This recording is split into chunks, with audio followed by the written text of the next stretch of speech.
Est-ce qu'il est possible de trouver son âme sœur? Parlons-en. Alors avant d'en parler, je pense que la première chose à faire, c'est de définir ce que c'est notre âme sœur. L'idée, elle est très simple.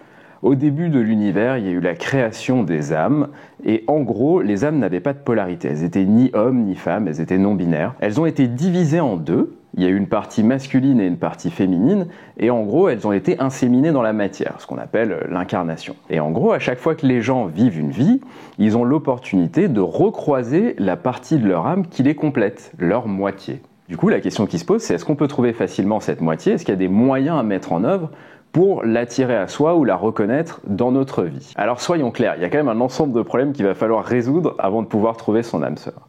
Le premier problème, c'est définir qui on est.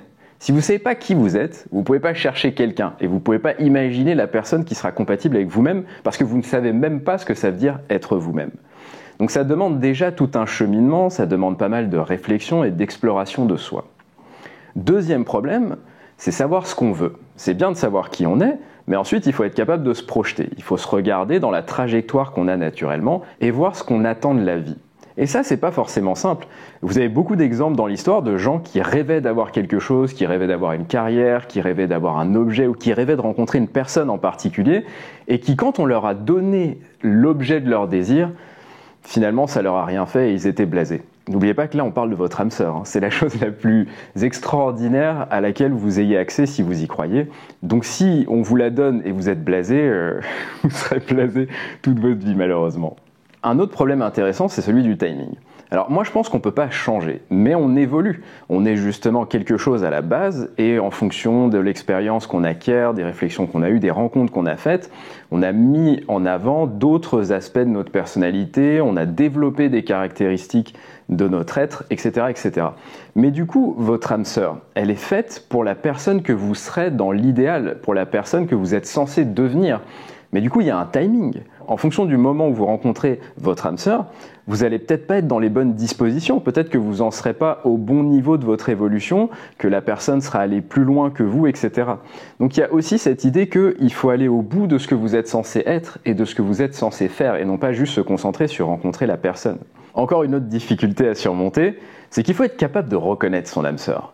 Si vous réfléchissez bien, en réalité, on n'est pas très bon pour déterminer ce avec quoi on est compatible. Je vais vous donner deux exemples qui, à mon avis, sont assez parlants. Premier exemple, pensez aux greffes d'organes. On est qui on a un corps et on le possède. On est donc censé le connaître, puisque par définition, c'est nous.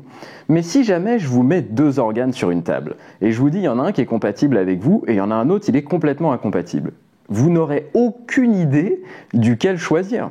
Aucune, vous n'aurez même pas un début d'idée de quoi observer ou quoi que ce soit, ou de comment le ressentir, aucune idée. Pourtant, on parle de quelque chose d'assez fondamental. Deuxième exemple, si je vous donne une plante qui est comestible et une plante qui est toxique, à part si vous la frottez sur votre peau ou vous faites des expériences, vous n'avez aucune idée en les regardant de laquelle est compatible avec vous-même, laquelle vous pouvez consommer. Pourtant, vous savez qui vous êtes, vous savez ce que vous aimez manger, mais vous n'avez aucune idée quand vous observez quelque chose, à part par l'expérience, de savoir si c'est compatible avec vous ou non. Et bien c'est pareil pour votre âme sœur, croyez-le bien. Ce qui m'amène d'ailleurs à mon dernier point, qui est que les gens confondent souvent leur idéal avec leur âme sœur, ce qui sont deux choses complètement différentes. Votre idéal, c'est la personne avec laquelle vous rêveriez d'être par rapport à la manière dont vous voyez le monde en ce moment. Votre âme sœur, c'est une autre partie du même tout que vous formez à deux, qui existait avant même que vous naissiez dans ce monde. Donc vous ne pouvez pas comparer votre idéal, qui sont souvent d'ailleurs des choses qui évoluent dans le temps en fonction de notre entourage et des expériences qu'on vit, avec la chose qui a été designée, conçue pour être l'autre partie de nous-mêmes.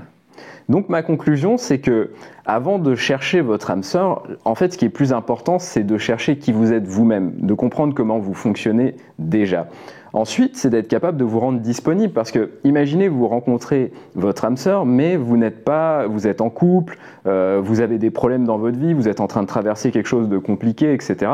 Vous aurez du mal à faire de la place pour une personne. Si ça se trouve, elle va se présenter et vous n'aurez juste pas la disponibilité intellectuelle pour reconnaître qu'elle est là. Et il y a aussi le problème de la maturité émotionnelle. Si vous n'avez pas vécu suffisamment de relations, si vous ne vous êtes pas confronté à la réalité de l'amour, Si ça se trouve, vous n'avez pas la bonne capacité à communiquer avec quelqu'un, la bonne capacité à construire un couple solide, etc.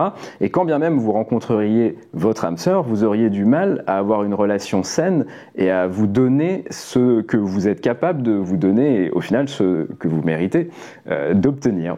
Je vous conseille d'ailleurs à ce sujet de regarder ma vidéo sur l'amour qui pour moi explique bien à quoi ça ressemble et justement ce qu'on est censé rechercher quand on est en couple. Et sur ce, je vous remercie d'avoir regardé cette vidéo. N'hésitez pas à me dire ce que vous pensez en commentaire et à très vite.